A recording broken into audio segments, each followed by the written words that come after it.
ஐக்கிய நாடுகள் சபையின் கூட்டத்தொடர் நிறைவுற்றிருக்கக்கூடிய சூழ்நிலையில் பலத்த எதிர்பார்ப்புகளும் பலத்த வாத பிரதிவாதங்களோடுமே தமிழர் தரப்பு இக்கூட்டத்தொடரை முடிவிட்டிருக்கின்றது அல்லது முடித்திருக்கின்றது என்று கூட கூறலாம். இதனுடைய உண்மையான நிலைமைகள் என்ன? தற்பொழுது தமிழர் தரப்பிடம் வேகமாகவும் விவேகமாகவும் முன்னெடுக்க வேண்டிய விடயங்கள் என்ன? இலங்கை அரசு ஐக்கிய நாடுகள் சபையில் கையாண்ட தந்திரங்கள் எப்படி பார்க்கப்படுகிறது என்பது தொடர்பில் ஐக்கிய நாடுகள் சபையின் தமிழர் தரப்பினுடைய நிலைப்பாடுகள், அதற்கு மேலதிகமாக உள்ள தன்மைகள் தொடர்பில் ஆய்வு செய்வதற்காக இன்றைய லங்காஸ்ரீ எஃப்எம்மின் 24 நிகழ்ச்சிகளோடு கனடாவில் வசித்து வரக்கூடிய மூத்த அரசியல் ஆய்வாளரும் ஊடக அவதானியுமாக இருக்கக்கூடிய குயின்டஸ் துரசிங்கம் அவர்களை இணைத்திருக்கின்றோம். லங்காஸ்ரீயின் 24 சார்பில் உங்களை வரவேற்றுக் கொள்கின்றோம். வணக்கம். வணக்கம் தமிழரசு அவர்களே. வணக்கம் அனைவருக்கும். ஐக்கிய நாடுகள் சபையினுடைய கூட்டத்தொடர் நிறைவுற்றது, அனைவராலும் அறியப்பட்டது. நீங்களும் அதனை மிகவும் உன்னிப்பாக அவதானித்திருப்பீர்கள்.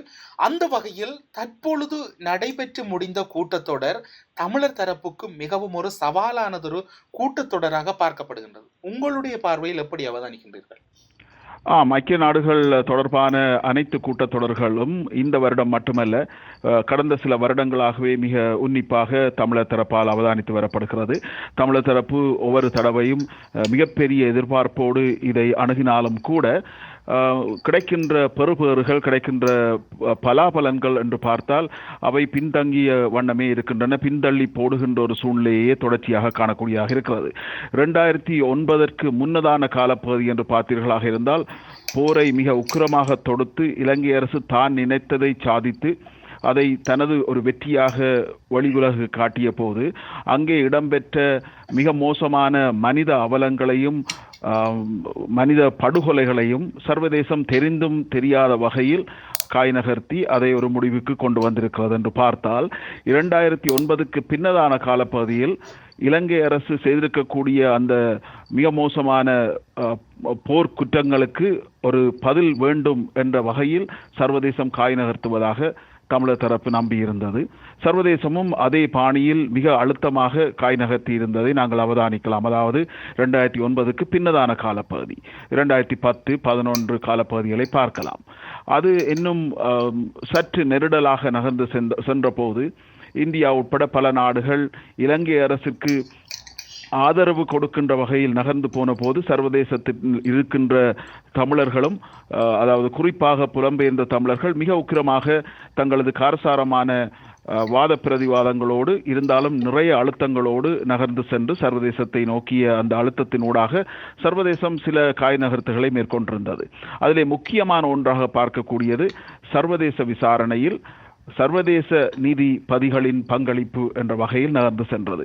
இடையிலே பல மாற்றங்களோடு நகர்ந்து சென்றாலும் கூட இந்த ஒரு குறிப்பிட்ட மாற்றம் சர்வதேச நீதிபதிகளை உள்ளடக்கிய விசாரணை என்பதில் புலம்பெயர்ந்த தமிழர்களுக்கு அல்லது பாதிக்கப்பட்ட தமிழர்களுக்கு ஒரு வெற்றி கிடைத்ததாக மாறுதட்டி கொள்ளும் வகையில் சர்வதேசம் நகர்ந்து சென்றது. இருந்தாலும் கூட பின்னதாக நடந்திருக்கின்ற விடயங்களை பார்த்தால் அங்கே இலங்கையிலே ஆட்சி மாற்றம் ஏற்பட்டதும் அதை ஒரு வெற்றி போல ஒரு தரப்பு தமிழர்கள் பார்த்ததும் ஒரு கவலையான ஒரு மாற்றமாக பார்க்கலாம். ஏன் கவலையான மாற்றமாக பார்க்க வேண்டும் என்றால், அங்கே ஈழத்தமிழர்களுக்கு ஒரு பாதிக்கப்பட்டிருக்கின்ற தமிழர்களுக்கு ஒரு தற்காலிக நிம்மதி கிடைத்திருக்கின்றது, மாற்றங்கள் கிடைத்திருக்கின்றது என்ற ஒரு பக்கத்திலே பார்த்தாலும் போர் குற்றங்களுக்கு, அங்கே நடந்திருக்கக்கூடிய படுகொலைகளுக்கு, அங்கே நடந்திருக்கக்கூடிய அந்த ஜெனோசைடுக்கு ஒரு பதில் கிடைத்ததாக இன்னும் இதுவரை இல்லை. அதற்கான முடிவு இதுவரை கிடைப்பதாகவும் இல்லை. அந்த விடயத்தில் ஒரு மென்போக்கோடு சர்வதேசம் நகர்கிறதா, சர்வதேசம் தனது போக்கை மாற்றிக்கொண்டு விட்டதா என்ற பல்வேறு கேள்விகள், சந்தேகங்கள் எழுகின்றன என்பதை நாங்கள் மறக்க முடியாது. தமிழர் தரப்பினுடைய அழுத்தமே இப்படியானதொரு சிக்கல் அல்லது இப்படியானதொரு பிரச்சனை ஒரு மிகவும் ஒரு உச்சக்கட்டத்தை அடைந்தது என்று சொன்னால் அதில் மறக்க முடியாது. ஆனாலும் கூட இன்று தமிழர் தரப்பினுடைய ஒரு விதமான மென்மை போக்கு அல்லது தமிழர் தரப்பிடம் இருக்கக்கூடிய பிளவுகளை இலங்கை அரசாங்கம் சாதகமாக பயன்படுத்துகிறது. இந்த கருத்தோடு நீங்கள் உடன்படுகிறீர்களா? அந்த கேள்வி மிக முக்கியமானது. அந்த கருத்து மிக மிக முக்கியமாக ஆழமாக பார்க்கப்பட வேண்டிய கருத்து. சுருக்கமாக சொல்ல போனால் அந்த ராஜதந்திர மட்டத்தில் இருக்கக்கூடிய குழப்பங்களை முக்கியமாக பார்க்கலாம். அதாவது சர்வதேசம், ஐநா தரப்பின் பல்வேறு பிரதிநிதிகள், பல்வேறு நாடுகள், அங்கே அங்கம் வகிக்கின்ற பல நாடுகளுக்கும் தமிழர் தரப்பு, அது புலம்பெயர்ந்த தமிழர்களா, ஈழத்தில் வாழ்கின்ற தமிழர்களா, எங்கு வாழ்கின்ற தமிழர்கள் என்பதை விடுத்து பார்த்தால் தமிழர்கள் சொல்லுகின்ற கருத்து என்பதில் பல்வேறு கருத்து மோதல்கள், குழப்பங்கள் இருக்கத்தான் செய்கின்றன. பல குழுக்கள் பல்வேறு தரப்பிலிருந்து சென்று சந்திக்கின்றன. அது இலங்கையிலிருந்து செல்கின்ற தமிழர் தரப்பாக இருக்கலாம், இலங்கைக்கு வெளியே இருந்து செல்கின்ற தமிழர் தரப்பாக இருக்கலாம், இலங்கையிலே அரச தரப்போடு அங்கம் வகிக்கின்ற தமிழர் தரப்பாக இருக்கலாம், அல்லது பல்வேறு வகையிலும் வெவ்வேறு குழுமங்களைச் சேர்ந்தவர்களாக இருக்கலாம். ஆனால் அங்கே சென்று அவர்கள் வழங்குகின்ற கருத்துக்கள் என்பது ராஜதந்திர மட்டத்தில் ஒரு குழப்பம் நிறைந்ததாகத்தான் இருக்கிறது.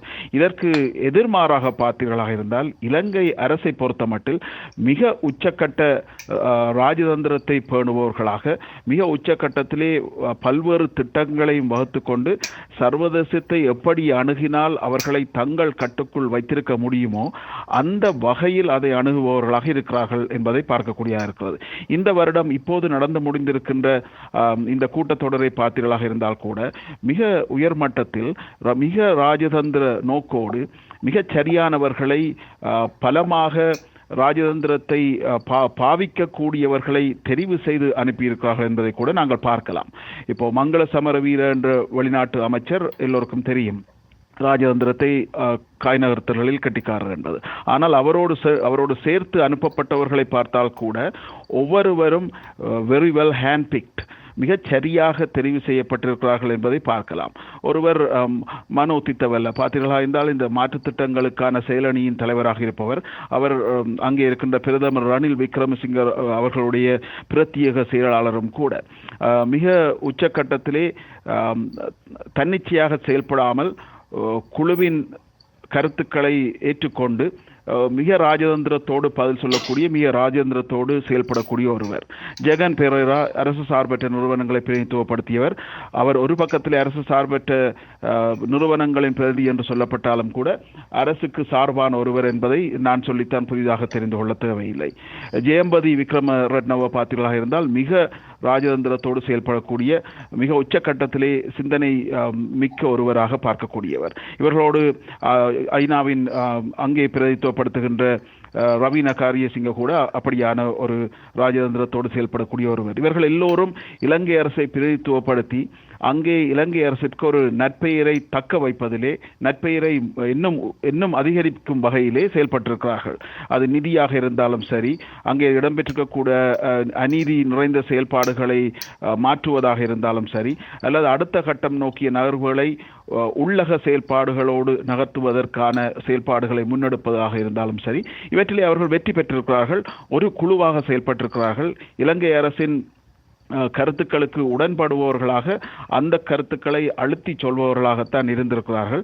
மறைமுகமாக தமிழர்களுக்கு எதிராக இருந்தாலும் கூட ஏதோ தமிழர்களுக்காக செயல்படுவதாக சொல்லுவதிலே அவர்கள் வெற்றி பெற்று மீளவும் நாடு திரும்பி இருக்கிறார்கள் என்பதை பார்க்கலாம். எமது தரப்பு அந்த விதத்திலே எந்த ஒரு வெற்றியையும் சம்பாதிக்காமல் மீளவும் ஒரு பின்னகர்ந்து செல்கின்ற ஒரு சூழ்நிலையை தான் நாங்கள் பார்க்கிறோம்.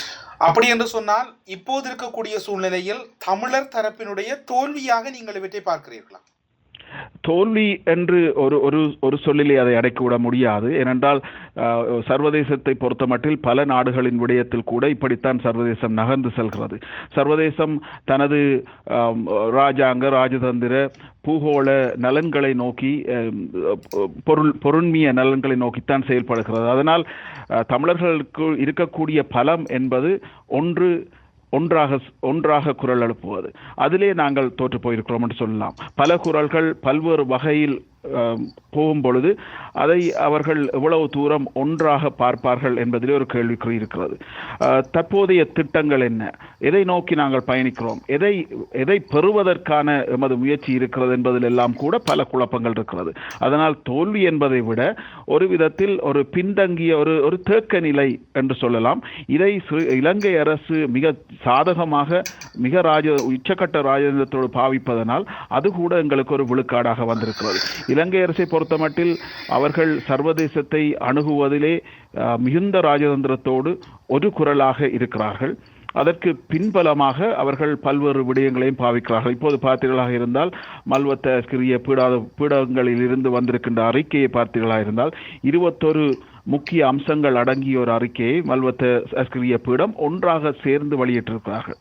அதிலே அந்த அறிக்கையிலே பார்த்தீர்கள் என்றால் தமிழர்களுக்கு பலவும் செய்ய வேண்டும், வடக்கு கிழக்கிலே பல்வேறு நன்மைகள் பற்றி எல்லாம் ஆராய வேண்டும், கான்ஸ்டிடியூஷன் மாற்றுவதை பற்றி மேலதிகமான பேச்சுவார்த்தைகள் நடைபெற வேண்டும், என்ஜிஓ விடயத்தில் இந்த அங்கே செயல்படுகின்ற மக்களுக்காக செயல்படுகின்ற அமைப்புகள் விடயத்தில் இன்னும் திறந்த ஒரு கொள்கையை பேண வேண்டும், தமிழர்கள் முஸ்லிம்கள் விடயத்தில் எல்லாம் மேற்பார்வை மேற்கொள்ளப்பட வேண்டும் என்று ஒரு அறிக்கை அவர்கள் சமர்ப்பிக்கிறார்கள். உங்களுக்கு ஞாபகம் இருக்கும், அதாவது நிதியினை கையாள்வதற்காக அப்போது பிரதமராக இருந்த ரணில் விக்ரமசிங்கே, இப்போதும் பிரதமராக இருக்கின்றார், சந்திரிகா பண்டாரநாயக்க குமாரதுங்க அவர்கள் அக்கால பகுதியில் ஜனாதிபதியாக இருந்தார்.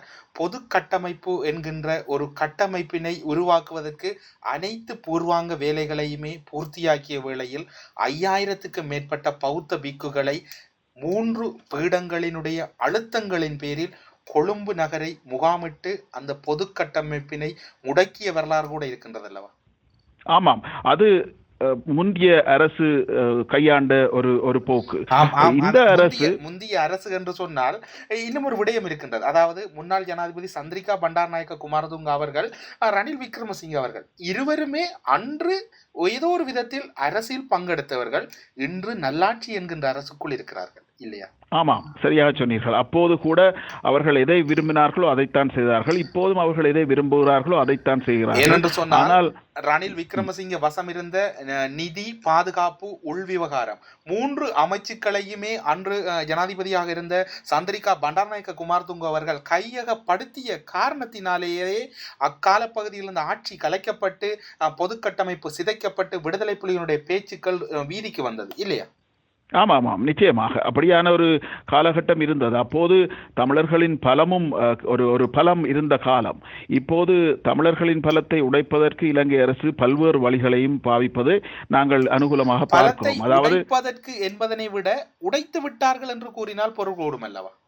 நிச்சயமாக பொருந்தும். அதாவது உடைத்து விட்டார்கள், அதில் வெற்றி பெற்று விட்டார்கள் என்பதில் எந்த மாற்று கருத்தும் இல்லை. ஏனென்றால் இப்போது பார்த்தீர்கள் என்றால் ரணில் விக்ரமசிங்கவின் ராஜதந்திரங்கள் மிக உச்சக்கட்டத்தில் வேலை செய்வதை பார்க்கக்கூடியதாக இருக்கிறது. சிறிசேனா தலைமையிலான இந்த அமைதி ஆட்சி, நல்லாட்சி, சிறந்த ஆட்சி, மாற்று ஆட்சி என்பதெல்லாம் அவர்கள் பாவிக்கின்ற சொற்பதங்களை ஒழிய உள்ளே பார்த்தீர்கள் என்றால் அங்கே எந்த விதமான மாற்றமும் இல்லாமல் ஒரு பௌத்த சிங்கள மேலாதிக்க அரசும் அதற்கு கீழான சிறுபான்மை இனங்களை தொடர்ந்தும் அடிமைகளாக பேணுகின்ற நிலையிலும் எந்த விதமான ஒரு மாற்றத்தையும் கொண்டு வரவில்லை.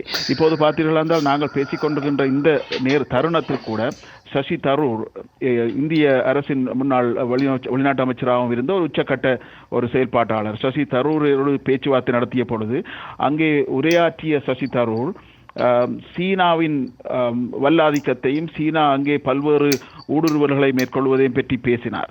அப்படி பேசிய பொழுது ரணில் விக்ரமசிங்கே அதற்கு பதில் கூறும் பொழுது மிக நாசுக்காக சிரித்துக்கொண்டே மிக மிக ஒரு நல்ல பதிலை கொடுத்திருக்கிறார். எப்படி என்றால் 70களில் 60களில் இருந்தே இந்தியாவோடு நாங்கள் நண்பர்கள், இந்தியா எங்களோடு நட்புறவைத்தான் பேணுகிறது, ஒரு நாளும் நாங்கள் சீனாவிற்கு எதையுமே விற்கவில்லை, அது ஒரு தற்காலிக ஒரு டெம்பரரியான லீஸ் தான் ஒழிய எங்களுக்கும் இந்தியாவுக்கும் இடையில் இருக்கின்ற உறவை யாரும் இப்படியான பதங்கள் அதை சேலஞ்ச் பண்ணாமல் அவர் நாசுக்காக கொடுத்திருக்கின்ற பதில்கள். இதனூடாக எல்லாரையும் ஒன்றாக அணைத்து வைத்துக் கொண்டு பயணிக்கின்ற இலங்கையின் போக்கையும், ஆனால் எந்த நாடையுமே எமக்கு அனுகூலமானவர்களாக உயர்மட்டத்திலே நாங்கள் சொல்லிக் கொண்டிருக்கலாம், அந்த நாட்டோடு பேசினோம், இந்த நாட்டோடு பேசினோம் என்று. ஆனால் எந்த நாடுமே உச்சக்கட்டத்திலே தொடர்ந்தும் இலங்கை அரசின் மீது அழுத்தத்தை பிரயோகிக்கின்ற வகையில் இல்லாமல் போகின்ற ஒரு சூழ்நிலையை நாங்கள் பார்க்கின்றோம். அதற்கு உதாரணமாக இப்போது பார்த்தீர்களாக இருந்தால் நான் குறிப்பிட்டதை போல 42 மில்லியன் யூரோவை ஐரோப்பிய ஒன்றியம் வழங்குகின்றது இலங்கை அரசிற்கு. இன்று நேற்று வந்த தகவல் இது. அதிலே 12 மில்லியன் யூரோக்களை ரீகன்சிலியேஷனுக்காக வழங்குகிறார்கள். அப்படி பார்த்தால் இலங்கை அரசின் அவர்களுடைய அந்த திட்டங்களையும் மாற்றங்களையும் தமிழர்களுக்கு நீதி வழங்குவதாக சொல்வதையும் இந்த ஐரோப்பிய ஒன்றியம் ஏற்றுக்கொண்டிருக்கிறது. இங்கிலாந்து நிதி வழங்குவதற்கு இணங்கி இருக்கிறது. ஆஸ்திரேலியா ஐரோப்பிய ஒன்றியத்தின் இந்த நிதி வளங்களை ஆதரித்து பாராட்டி கருத்து வெளியிட்டிருக்கிறது. இதை அமெரிக்காவை பார்த்தீர்கள் என்றால் அமெரிக்கா அங்கு பல்வேறு புதிய திட்டங்களையும் வழங்குவதற்கான நிதியை ஏற்கனவே சாங்ஷன் பண்ணி இருக்கிறது. அத்தோடு இராணுவத்தோடு இணைந்து இராணுவ பயிற்சிகளை வழங்குவதற்கு அப்படியான விடயங்களில் கூட இணக்கம் தெரிவித்திருக்கிறது. அப்படி பார்த்தீர்களா இருந்தால் இந்த பல நாடுகள் இணைந்து இலங்கை அரசோடும் விடுதலை புலிகளோடும் பேச்சுவார்த்தைகளை ஒருங்கிணைத்து முன்கொண்டு சென்றவர்கள். பேச்சுவார்த்தையின் பொழுது இலங்கை அரசும் விடுதலை புலிகளும் சரிசமம் என்று ஒரு பக்கத்திலே சொல்லிக்கொண்டு மற்ற பக்கத்திலே இலங்கை அரசிற்கு சார்பாகவே காய்களை நகர்த்தியவர்களும் இதற்கு பின்னணியிலே செயல்பட்ட நோர்வே, ஜப்பான் போன்ற நாடுகள் இப்போது காணாமல் போயிருக்கின்றன. அவற்றை கேட்பதற்கு கூட யாருக்கும் குரல் வருவது. அதாவது அமெரிக்காவினுடைய ஒரு செல்ல பிள்ளையாகவே நோர்வே இன்றும் வளர்க்கப்படுகிறது, அன்றும் வளர்க்கப்பட்டது. ஜப்பான் கூட ஒரு பூகோள அரசியலின் ஒரு ஆசியாவின் ஒரு அதாவது சிறுபிள்ளை போன்றே தன்னை அரசியல் ரீதியாக தன்வசப்படுத்திக் கொள்கின்றது. இப்படியான சூழ்நிலையில் கனடிய தேசம் இன்று அதாவது அமெரிக்காவினுடைய அரசியல் மாற்றம், பிரித்தானியாவினுடைய ஆட்சி மாற்றம் அல்ல, பிரதமர் மாற்றம், அங்கு இருக்கக்கூடிய அமைச்சுக்களின் மாற்றம், பிரான்சினுடைய வரப்போகின்ற தேர்தல், ஜெர்மனியினுடைய தேர்தல், அதே போன்று இத்தாலியினுடைய மாற்றங்கள், கனடா தேசம் என்பது தனி கொள்கையோடு தனித்து நிற்கின்றது. ஈழத்தமிழர் விவகாரங்களில் அதற்கு மேலாக தற்போது இருக்கக்கூடிய ஐநாவினுடைய நிலைப்பாட்டில் கனடாவினுடைய பங்களிப்பு எப்படி அமைய வேண்டும் அல்லது அதற்கு எப்படியான அமையப்படுகின்ற வாய்ப்புகளை தமிழர் தரப்பு ஏற்படுத்த வேண்டும்? இப்போ சுருக்கமாக பார்த்தால், இப்போது இருக்கின்ற சூழ்நிலையை பார்த்தால் ஐநாவின் அழுத்தம் என்பது ஒரு மென்மை போக்குக்கு மாறி இருக்கிறது என்பதிலே மாற்று கருத்தில்லை. இதிலே நாங்கள் பார்க்க வேண்டியது, இப்போ கனடா என்று பார்த்தால் கூட கனடா என்ற நாடு எப்படி செயல்படுகிறது என்பதை விட எமது பொது திட்டம் என்ன? நாங்கள் தமிழர்களாக, அது புலம்பெயர்ந்த தமிழர்கள் என்று கனடாவை பற்றி கேட்பதனால் கனடாவில் வாழ்கின்ற தமிழர்களை அல்ல தமிழ் குழுமங்களை பொறுத்தமட்டில் எப்படி இணைந்து ஒரு பொது திட்டத்தின் கீழ் வேலை செய்யலாம், அப்படியான அந்த அழுத்தத்தை கனடிய அரசுக்கு தொடர்ந்து வழங்கலாம் என்பதிலே கூட ஒரு குழப்பம் இருக்கத்தான் செய்கிறது. இப்போது பார்த்தீர்களாக இருந்தால் இதற்கு முன்னே கனடாவில் இருந்த ஆட்சி என்று பார்த்தால் ஸ்டீவன் ஹாப்பர் தலைமையில் இருந்த ஆட்சியின் பொழுது மிகுந்த அழுத்தங்கள் கொடுக்கப்பட்டதை நாங்கள் பார்க்கக்கூடியதாக இருந்தது. கனடாவிலே இருக்கின்ற அரசியல் சூழ்நிலை என்பது வேறு. ஆனால் இலங்கை அரசிற்கு அழுத்தம் கொடுக்கின்ற விடயத்திலே அது காமன்வெல்த் மாநாட்டை பகிஷ்கரித்த விடயமாக இருந்தாலும் சரிதான், ஐநாவின் மீது கொடுக்கப்பட்ட அழுத்தங்களாக இருந்தாலும் சரிதான், மஹிந்த ராஜபக்சவுக்கு கொடுக்கப்பட்ட அழுத்தம் அல்லது சிறிசேனாவுக்கு கொடுக்கப்பட்ட அழுத்தம் என்று பலவற்றையும் பார்க்கலாம். அந்த அழுத்தங்களில் இருந்தெல்லாம் இப்போது கனடா வெளியே வந்திருக்கின்றதைத்தான் பார்க்கின்றோம். கனடா இப்போது ஒரு பாராட்டை தெரிவிக்கின்ற வகையில் அல்லது ஒரு பேச்சளவில் தான் இருக்கிறதே ஒழிய ஒரு செயல்பாட்டளவில் ஒரு அழுத்தம் கொடுக்கின்ற ஒரு நாடாக தொடர்ந்தும் கனடா இல்லை என்பது ஒரு கவலை தருகின்ற ஒரு விடயமாகத்தான் பார்க்க வேண்டும். அதற்கு கனடாவிலே செயல்படுகின்ற குழுமங்கள் அந்த பொறுப்பை எடுக்க வேண்டிய கட்டத்தில் இருக்கிறார்கள். தொடர்ந்தும் அழுத்தம் கொடுத்து கனடிய அரசை இலங்கை அரசின் செயல்பாடுகளுக்கு அழுத்தம் கொடுக்கின்ற வகையில் தொடர்ந்து செயல்பட வைக்க வேண்டிய பொறுப்பை நாங்கள் தமிழர்கள், கனடாவில் வாழ்கின்ற தமிழர்கள் ஏற்றுத்தான் ஆக வேண்டும்.